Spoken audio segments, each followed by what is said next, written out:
Tres, dos. Buenas noches a todos los que en este momento se conectan para hacer nuestra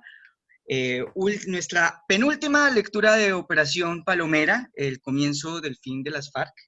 Este libro que escribimos entre Olga Bear y yo el año pasado, el último libro que escribimos, que narra cómo se ejecutó y planeó el secuestro y posterior asesinato de los diputados del Valle. En este capítulo, que hoy tenemos el placer de tener como lector a Julián Román, uno de los actores que en lo personal admiro cantidades. Hemos comenzado ayer con todo un trasegar de historias que van como desde lo que es como cómo se encontraron los cuerpos de los diputados del Valle. Ya este es nuestro cuarto capítulo y hemos pasado por una serie de historias que hoy ya van llegando como a su fin. Dentro de 8 días tendremos el final y hoy pues es de verdad que una alegría tener a uno de los actores de teatro, de televisión, de cine, más grandes de este país, no solo por su trabajo como actor, como artista, sino por su trabajo en favor de la construcción de paz, en favor de construir país. Y eso es algo que en lo personal admiro muchísimo, además porque es uno de los actores más versátiles que he visto, y eso es una maravilla. Y de verdad que, Julián, estoy muy emocionado, y Olga también, emocionadísimos de tenerte aquí, y qué rico será escuchar la historia que con tanto cariño escribimos desde tu voz. Bueno, Juliancito, pues este libro, Operación Palomera, es producto del proceso de paz.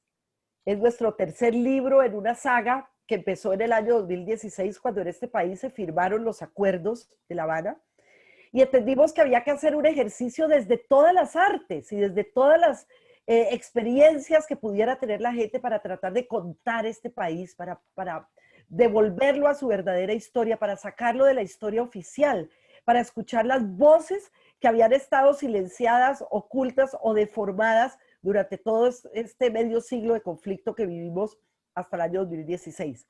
Sé que no son los mejores tiempos para nuestro país, pero siempre hay la esperanza de que esta oscura noche va a terminar y que de pronto en el 2022 retomaremos el camino perdido. Y bueno, cada uno desde su oficio trata de construir país y trata de construir memoria. Sé que ya leíste el libro, por lo menos buena parte de él, y nos gustaría pues que nos dijeras qué te quedó, qué pensaste de este libro, cómo lo sentiste. No, evidentemente son necesarios, y es necesario en estas historias, es necesario, es tan importante que todos conozcamos realmente cómo se vive en estos momentos, ¿no? Es desgarrador leer estas historias, es desgarrador escuchar cómo se describe la violencia del país por ciertas personas desde un modo para ellos neutral, y uno empieza a entender el por qué este conflicto no para, ¿no? Cuando realmente la gente no asume el dolor que ha generado este conflicto. Yo insisto y lo he escuchado muchas veces y me parece muy interesante, es que Colombia ha sido un país donde no nos hemos dado el tiempo para llorar y sentir el dolor de nuestros muertos, de nuestra tragedia. Nosotros seguimos respondiendo a la violencia, seguimos con la venganza. Cuando tomemos el tiempo de leer, de entender, de escuchar, de sentir el dolor de las víctimas de este conflicto, creo que vamos a empezar a entender la importancia que es ponerle un final a este conflicto. Es muy interesante toda la parte de la cárcel, cuando se encuentran paramilitares y guerrilleros. Es increíble que en ese sitio, por ejemplo, se pueda vivir como país. El que piensa diferente, el que piensa que el paramilitarismo es la base de la sociedad, el guerrillero, el ladrón de cuello blanco, y entre ellos tienen unos pactos dentro de la cárcel donde respetémonos. ¿Por qué no pasa eso afuera, por ejemplo? ¿Por qué afuera sí nos tenemos que matar, exterminar y acabar? Esa parte del libro me parece muy interesante y me conmovió muchísimo la llegada no sé si me estoy adelantando, de don Berna don Berna no, a la cárcel de De máxima Santiago. seguridad. Sí. Sí, y llega súper prevenido y lo recibe el guerrillero y le dice, hermano, aquí es así, y aquí nos vamos a respetar, y eso para mí era muy interesante porque es lo que yo siempre trato de decirle a todo el mundo, aquí cabemos todos. Usted puede pensar como se le dé la gana, usted puede creer lo que quiera, pero usted tiene que respetarme tanto como lo tengo que respetar a usted. Y las cosas con argumentos se van llevando solas. Pero insisto, este es un país donde estamos todavía prevenidos y todavía estamos respondiendo el insulto anterior y todavía nos escupen a la cara, queremos volver a escupir. Y así vamos a seguir. Y lo que tú decías, Olga, estamos en un momento donde el mismo gobierno nos está llevando a eso, donde nos están insultando, donde nos escupen en la cara, donde no nos están respetando, donde están calentando esta olla y donde nos están sacando de un proceso donde muchos por lo menos habíamos confiado y que creíamos que iba a ser el final de una de las tantas violencias que tenemos en este país. Es importantísimo, es necesario, el arte es necesario. En todos los procesos de paz del mundo se ha demostrado que el arte, el teatro, la poesía, la escritura han sido los reparadores indispensables de las sociedades que han estado en una guerra. ¿Por qué? Porque hay que contarlas, porque no hay que olvidar, pero sí hay que perdonar. Bueno, muchísimas gracias. Estamos totalmente de acuerdo y nos conmueve y nos impacta mucho tu testimonio. Bueno, pasemos a manteles entonces, empecemos a leer, A leer. a ¡Qué emoción! disfrutar esta maravilla. Julián, nosotros vamos a apagar el sonido ¿Okay? y las cámaras, yo creo que también, aunque hoy vamos a intentar, si vemos que hay alguna dificultad, apagamos cámaras también las nuestras, para Okay. que tengas mejor señal. ¿Listo? Sí. Muchas gracias. Arrancamos. Ustedes. Bueno. A Elda, la mujer que desde siempre cuidó el corazón y los sueños de Daniela, no se la llevó la guerra, sino un cáncer indomable que se había incrustado en cada célula de su cuerpo, su cuerpo. Su piel morada, como los turbantes extravagantes que utilizaba, se había convertido en una sábana blanca y raquítica que sostenía por el mero afán de seguir queriendo a su niña. Sus labios, con olor a antibiótico, su cuerpo maltratado por las quimioterapias y su respiración, que por momentos golpeaba su pecho como si fuera a estallar. Es el último recuerdo que Daniela guarda de la mujer que la protegió, la cuidó y la abrazó, mientras su mamá estaba luchando por lograr la liberación de su papá. 7 años después del asesinato de los diputados del Valle, Elda, quien al igual que Juan Carlos, resistió hasta el último minuto por amor, perdió el pulso contra el cáncer. El recuerdo más alegre y vital que tiene Daniela de su niñez es el de Elda. Ella es el cinturón sideral que la conecta con las ganas de seguir sonriendo. A ella una vez le había dado cáncer, la operaron y se supone que se había ido el cáncer. Yo sabía que le habían operado porque le habían sacado un tumor. Me acuerdo que tenía uno de los senos operados. Se le veía una cicatriz gigante. Cuando ella se estaba vistiendo, uno le veía un seno más pequeño que el otro. Para mí eso era muy impresionante. Ella me explicaba que tenía un tumor, que se lo habían sacado, pero que yo no sabía que era un tumor. Cuando ya fui grande, aprendí qué era. Yo tenía como 12 años cuando a Elda le dio cáncer de nuevo. Yo no entendía muy bien qué pasaba.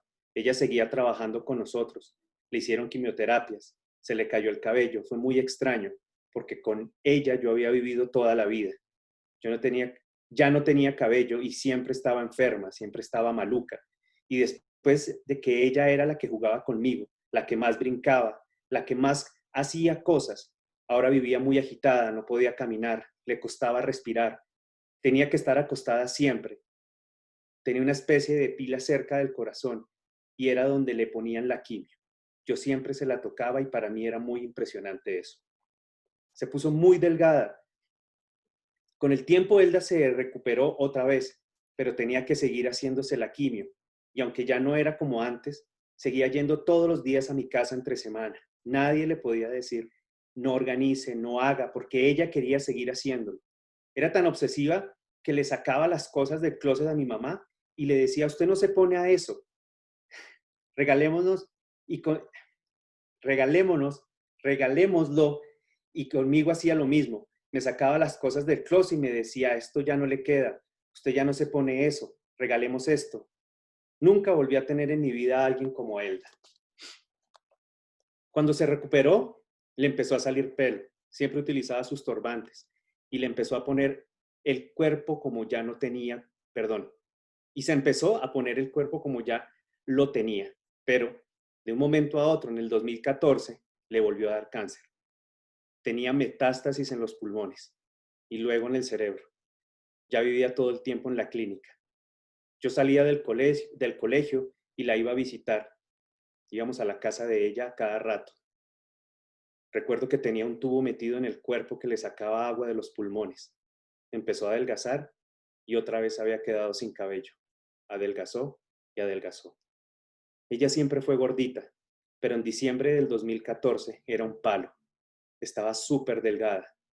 Los últimos días de ella fueron terribles porque casi no podía hablar. Tenía que estar comiendo hielo. Si se quería parar, uno tenía que sostenerla. Cuando se iba a morir, decía que el hijo ya estaba grande, que a ella no le daba miedo dejar al hijo, que a ella le daba miedo dejarme a mí, decía. Ya no me puedo morir. No me puedo dejar a mi Daniela. En ese momento yo ya tenía 15 años.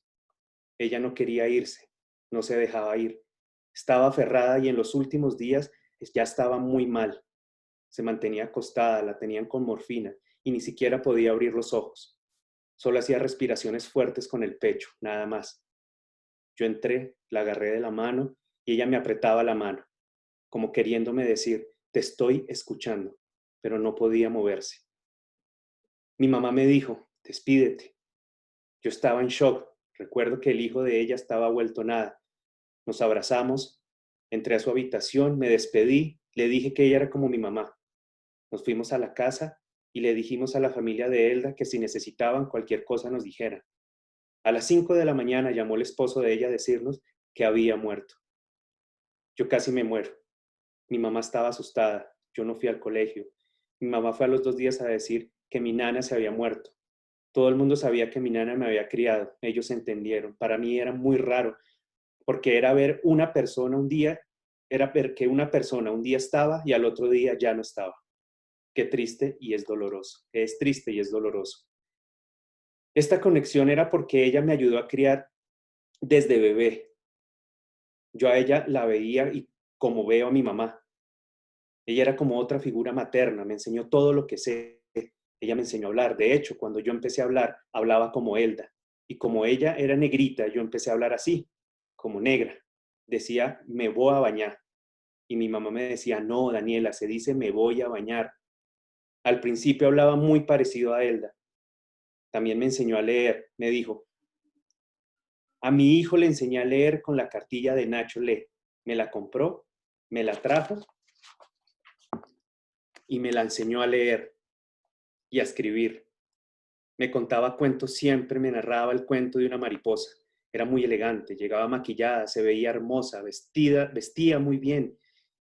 Llegaba a la casa y lo primero que le decía a mi mamá era, yo no me voy a poner ese uniforme.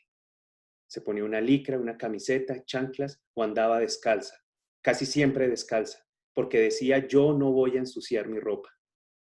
Se ponía ropa vieja y con eso hacía oficio. El día del entierro fue muy duro. Cuando ella se murió, yo no lo podía creer. A veces se me olvidaba y decía, voy a llamar a Elda, contarle tal cosa. Y era muy duro darme cuenta de que ella ya no estaba. Era raro sentir que Elda no iba a venir. Hoy puedo decir que con la partida de Elda sentí lo doloroso que es cuando alguien se muere. Cuando se murió mi papá, yo estaba muy chiquita. Con la muerte de Elda hice el duelo de mi papá, porque cuando ella se murió alcancé a entender qué significaba perder a alguien. Ahí entendí todo. Con la muerte de Elda hice los dos duelos al mismo tiempo, el de mi papá y el de ella. Durante 2 años y medio, Cepeda estuvo aislado en el pabellón de extraditables, esa zona de la cárcel de Cómbita, conformada por un grupo de personas que tenían distintos orígenes, cuyos delitos estaban ligados al lavado de activos, narcotráfico y conformación de grupos paramilitares. A pesar de que en la guerra se hubiera asesinado sin pensarlo 2 veces, Cepeda y los paramilitares que estaban recluidos juntos habían hecho una especie de tregua para hacer que su paso por esa cárcel, un trajín más llevadero. Así lo narra Santiago. Dormíamos en celdas individuales, pero desde que nos levantábamos compartíamos la misma mesa para los alimentos. Teníamos turnos para lavar la vasija, para hacer aseo. Un día alguien barría, alguien trapeaba. Teníamos esa división de funciones. Con el televisor era también un tema difícil porque debíamos conciliar con los programas que queríamos ver, los horarios y los canales. Veíamos los canales nacionales y veíamos mucha película. Estábamos un día con lo último que salía en cine. Perdón, estábamos al día con lo último que salía en cine. Eso sí llegaba ya, rapidito. Los que tenían capacidad económica podían traer libros por cantidades. Yo creo que ese fue el momento de mi vida en que más libros leí. Le dedicaba más tiempo a la lectura en ese patio. Y con esos personajes en particular. Pero fue todo con muchísimo respeto. Al principio sí hubo prevención normal. Aprendimos a cuidarnos de las noticias, a no hacer ningún comentario ofensivo, porque a veces sí se tendía mucho a eso. Uno miraba que había un combate y morían paramilitares, pero uno no podía hacer sonrisa en la cara por eso. Y lo mismo les pasaba a ellos cuando se daban cuenta que mataban a un guerrillero. Se quedaban callados, por respeto a uno. Aprendimos a evitar caer en esas controversias. Y si había diferencias en el grupo, se mediaba para que no pasara a mayores. Había un buen nivel de convivencia. Eso se daba porque había gente estructurada, gente que había liderado procesos y cuando se es líder, pues se tiene otra lógica analítica. Eso no se veía en los patios normales, ni con los nuestros, ni con los paracos, porque no hay nivel de formación, no hay un liderazgo que ayude a prevenir eso que planteábamos en el pabellón de los extraditables. Lo de la calle fue lo de la calle, pero en la cárcel era otra cosa. Yo siempre le decía que en la calle teníamos una idea de lo que era el Estado.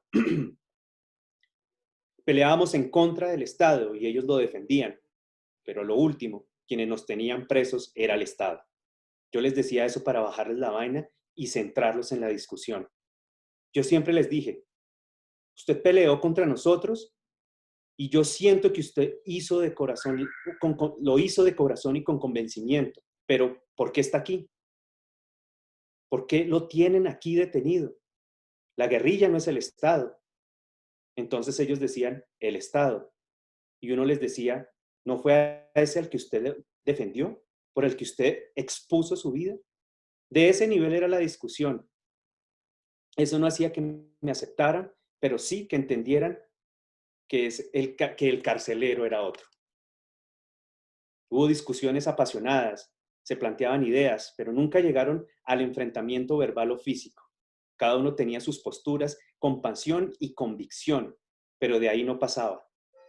Se mamaba gallo, teníamos unos límites y ya.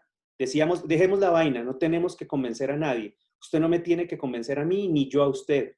Vamos a jugar parqués. Y así paraba la cosa. Recuerdo cuando llegó don Mario. A mí me tocó la llegada de él al patio. Ese personaje llegó asustado, como prevenido. Yo le dije, Hernando, bienvenido. Éramos como 3 o 4 en el pabellón. Los otros andaban en la visita cuando él llegó. Me tocó hacer el recibimiento porque él estaba solo. Me preguntó, ¿aquí quién está? Y yo le dije, apenas 3 personas. Pero que la cosa era manejable. Le dije cómo funcionaba el tema de los alimentos, le mostré dónde nos sentábamos a comer todos. Le dije que ya habíamos acordado que para colaborar todos debíamos hacer aseo. Él solo me dijo, está bien, si me toca barrer y me toca lavar los platos, lo hago. Entonces me preguntó que quiénes estaban en las otras celdas y yo le dije, aquí hay 2 narcos del Valle, ahí está David Murcia Guzmán, ahí está el otro de los Llanos y también hay gente de la guerrilla. Me dijo, ¿aquí hay gente de la guerrilla? Y le dije, claro, yo soy guerrillero. El tipo estaba impresionado, ¿usted es guerrillero? Y me abrió los ojos. Yo le dije, tranquilo, tranquilo, mano.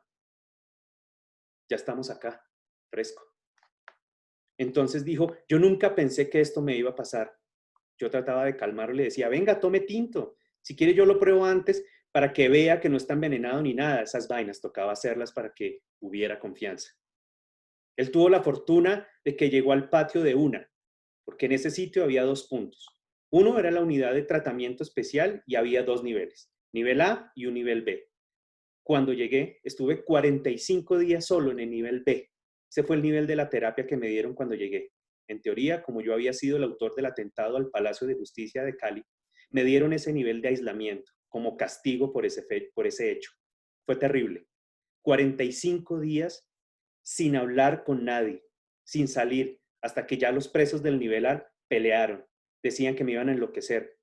Ellos pelearon allá por mí. Lograron que yo no estuviera solo. Es algo que les agradezco. Es algo que agradezco. Ahí estaba el mellizo Mejía Múnera, unos narcos del Magdalena Medio, un agente del Valle. Ellos fueron los que me llevaron al nivel A. La cárcel fue otro mundo, otras dinámicas, distintas a las de la guerra. La madrugada en la que Junior, el hijo mayor de Juan Carlos, se enteró de la muerte de su papá, había estado tomando cerveza con varios amigos. Esa noche, Junior les contó que su papá era el presidente de la Asamblea Departamental del Valle, que había sido secuestrado 5 años atrás por las FARC y que no lo veía desde que tenía 14 años y que seguía esperándolo para poder hacer el tan esperado viaje, con mochila al hombro, que había planeado desde antes que ocurriera el secuestro. Por alguna razón, que hoy no recuerda, decidió quedarse a dormir en casa de su abuela. Se acostó junto a una de sus tías y a las 3 de la mañana entró una llamada.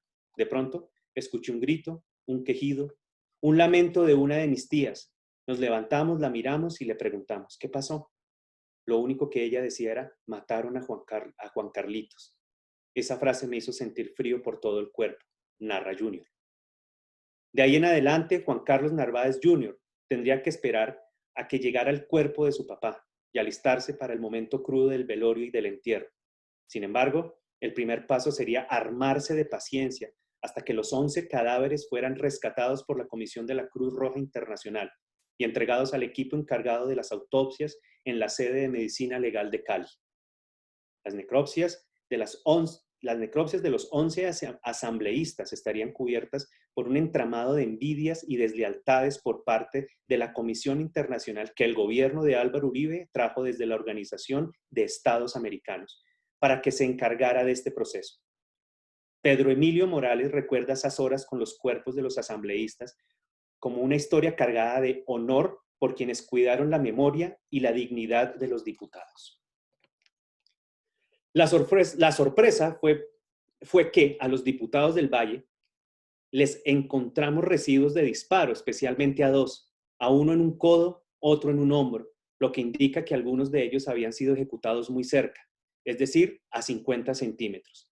A los cadáveres los empezamos a revisar de 4 en 4 mientras revisábamos 4 cuerpos.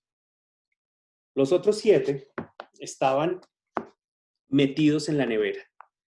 Habían 2 cosas que había que verificar, la distancia del disparo y el patrón de lesiones, que es identificar cómo fueron causadas la mayoría de las heridas. Ahí nos dimos cuenta de que la mayoría de las heridas fueron causadas mientras ellos iban huyendo, o al menos mientras estaban dando la espalda. A ellos les dispararon por la espalda. Tuvimos que establecer la distancia de disparo y la evidencia balística que encontramos, es decir, que proyectiles que hallamos en los cuerpos de los diputados. Antes de eso, tuvimos que estudiar la documentación, las fotografías, las radiografías de todos los cuerpos, hacer análisis de las radiografías, identificar de quiénes eran las radiografías y encontrarnos con unas cosas interesantes. Primero, que había algunos pocos con heridas de fusiles 5.56 milímetros y habían heridas con fusiles AK-47. Cuando aparecieron casi todos los cadáveres con heridas de AK-47, nos dimos cuenta de que sí fueron fusiles de las FARC los que habían asesinado. Las FARC asesinaron a los diputados del Valle y los asesinaron por la espalda. Fue un hecho incontrovertible. Cuando la Comisión Internacional evaluó las pruebas y las radiografías con nosotros, les dijimos a ellos que la munición era procedencia yugoslava. Entonces los tipos preguntaron por qué. Al patólogo danés se le iluminó la cara y dijo: estos han leído lo que hemos escrito en Europa sobre heridas con alta velocidad y sobre sobre todo cómo se medían los proyectiles de AK-47 en hechos ocurridos en Yugoslavia. Lo que pasa es que esos proyectiles tenían una cámara de aire en el núcleo del proyectil y del blindaje del mismo. Eso se veía en las radiografías y que se los pusieron en Europa para dar esta estabilidad a los proyectiles. Cuando nosotros vimos que los proyectiles eran así, les dijimos a los de la comisión, estos proyectiles son de origen yugoslavo, porque en la revista Rayos X de tal año hay un artículo que habla de eso. Nosotros sabíamos desde el principio cuál es la razón de todo, porque ya teníamos mucha experiencia, pero le estábamos metiendo literatura científica al argumento. El antropólogo de la comisión se pasó todo el día en la morgue, se estaba divirtiendo con nosotros. Él era muy querido, muy simpático, muy buena persona, muy experto y nos ayudó en algunos momentos. Es un hombre que sabe mucho. La doctora de Portugal aprendió mirando. Debió aprender mucho acerca de cómo era nuestro sistema, la información que teníamos en cartulinas, como si fueran carteleras de colegio. Cada muerto tenía una cartulina y un marcador donde se anotaban los datos. La doctora de Portugal debió aprender de la manera en la que organizamos todo, incluyendo las mesas y el aseo. La gente de la comisión se fijó mucho en lo que hacíamos. La gente de la comisión se fijó mucho en lo que habíamos hecho con las prendas de los diputados. Como venían embalados en sus cobijas, al abrir la bolsa nos encontramos con la tierra del primer embalaje. Recolectamos la tierra donde venía la bolsa negra, que estaba envuelta como si fuera una empanada, y después sacamos las prendas. Las morgues modernas tienen unos aparatos para secar las prendas, pero nosotros teníamos simplemente unos ganchos de ropa, de los de la lavandería, y unos tubos donde se cuelga la ropa. Y en Cali, por el exceso de viento y de calor, en una hora la ropa podía estar sequita. La pusimos al aire libre, hicimos un corredor de la ropita de los señores. Con la ropa descubrimos algunas cosas. Lo primero que descubrimos era que todos tenían el mismo tipo de prendas, es decir, como llevaban tanto tiempo en cautiverio, las FARC les habían comprado ropa, porque se les acabó la ropa que tenían, eran vestidos de paño, ya no tenían zapatos. Le hicimos seguimiento a la ropa para averiguar dónde las FARC habían comprado las prendas. La ropa todavía tenía marquillas. Habían sido importadas por algún almacén de cadena y fue comprada en Pasto. Todas esas cosas las hicimos para saber dónde hicieron la ropa, cuál era la consistencia de las telas. Mandamos la ropa al laboratorio de química de Bogotá para que nos dieran la composición de la ropa y dónde la habían hecho. Y con las marquillas de la ropa rastreamos al importador. Por la cabeza de registro de importación logramos saber que las habían importado y cómo se las habían traído.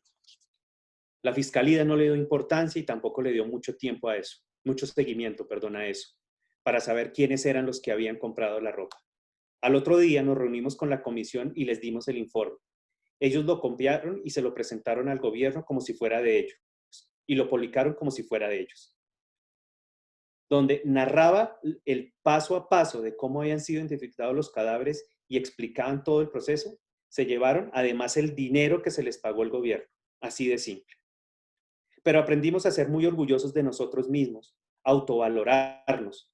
Yo creo que el gobierno Uribe también aprendió que había una institución que podía hacer bien las cosas y que tenía peritos expertos.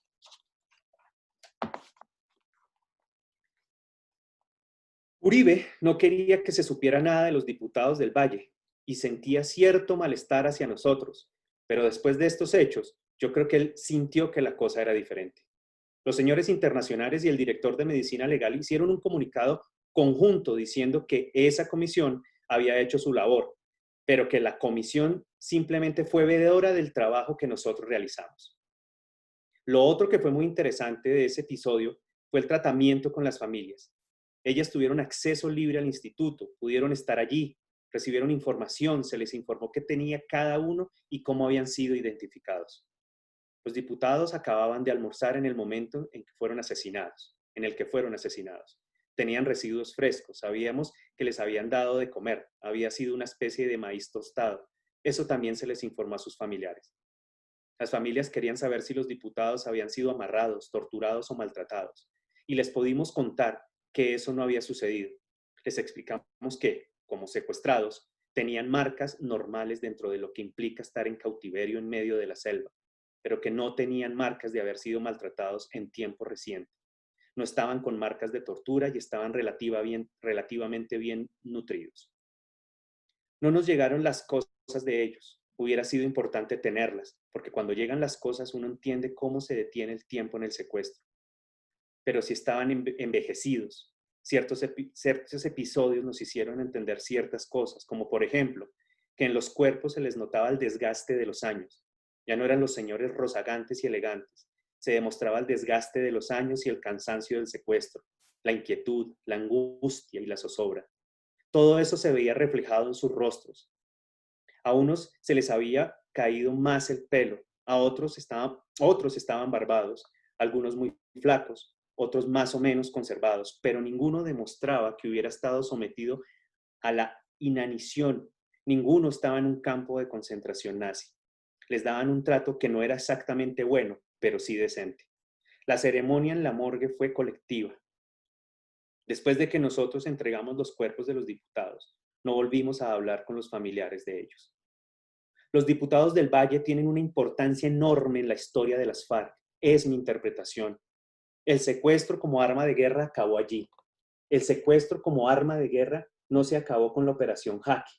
El asesinato de los diputados del Valle fue el desastre, el debacle, y empezó a predominar la opinión de quienes decían dentro de las FARC que el secuestro era inadecuado.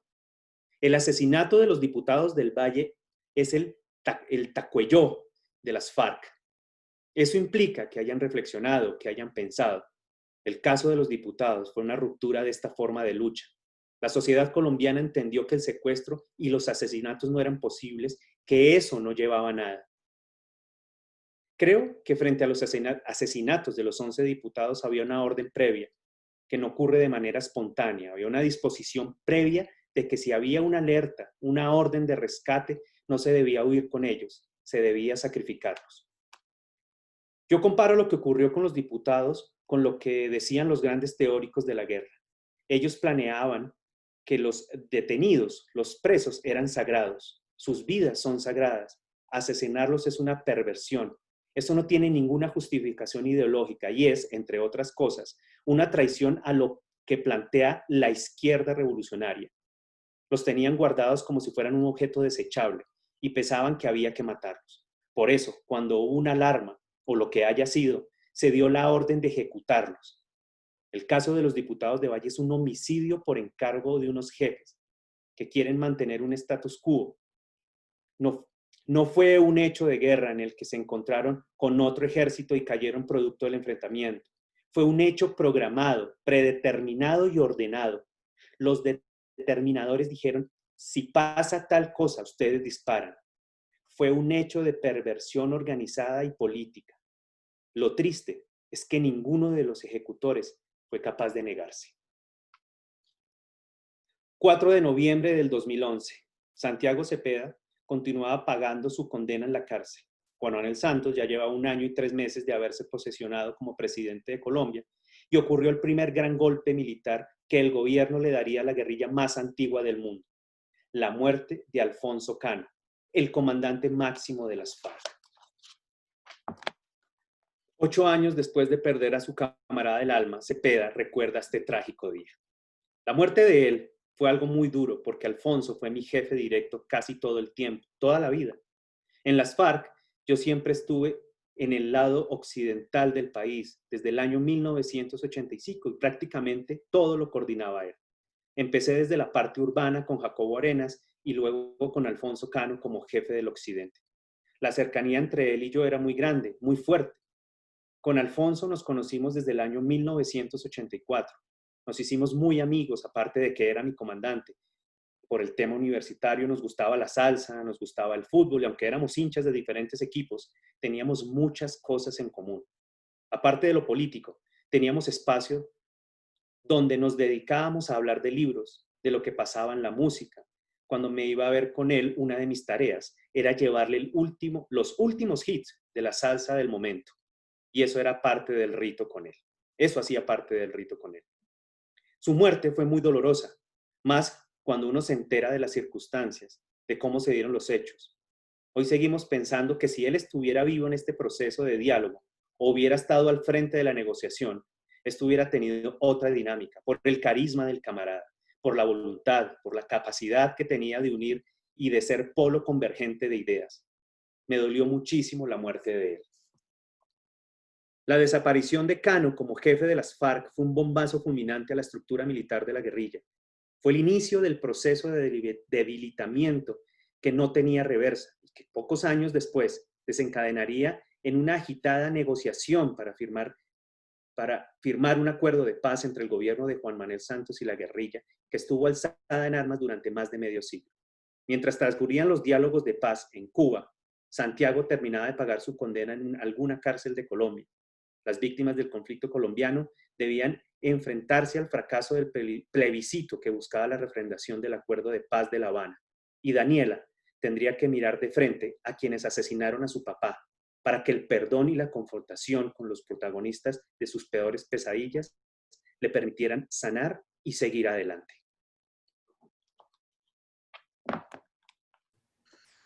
Bueno, queda uno medio aburrido, ¿no?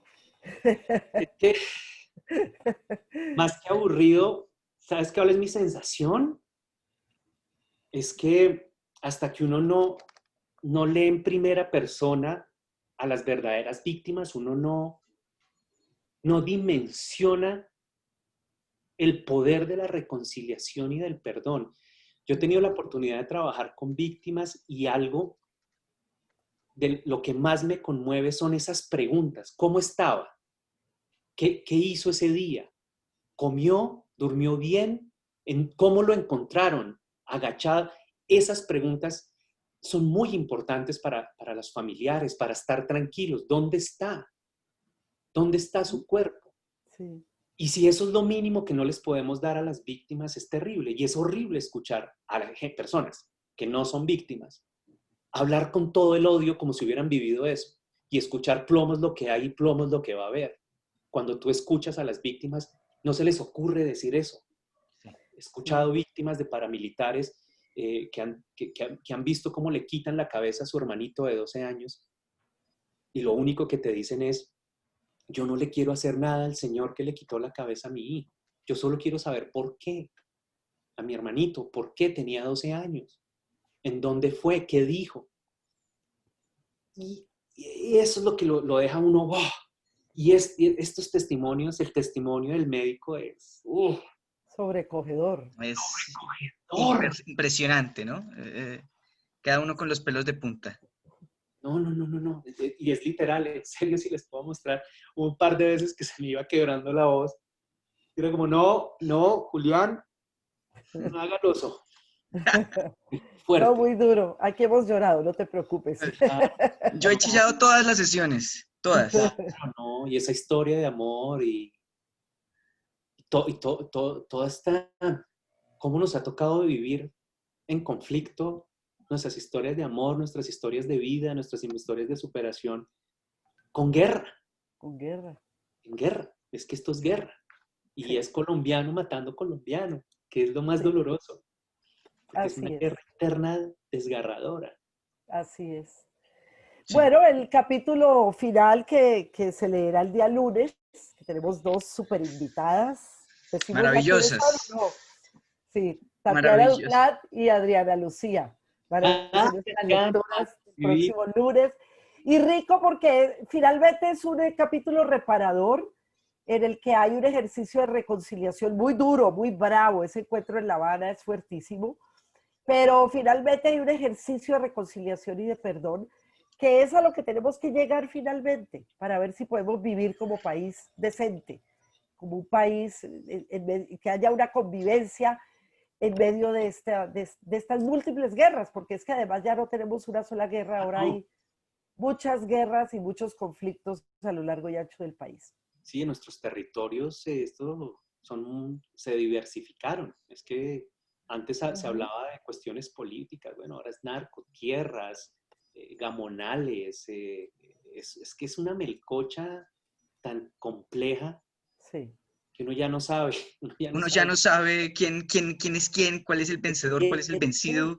No hay ni con quién hablar. No, es una tragedia. Si tú dices, bueno, quiero negociar con los interlocutores, ¿con quién? Sí, no. El cartel de Sinaloa, ¿a quién va a nombrar de negociador?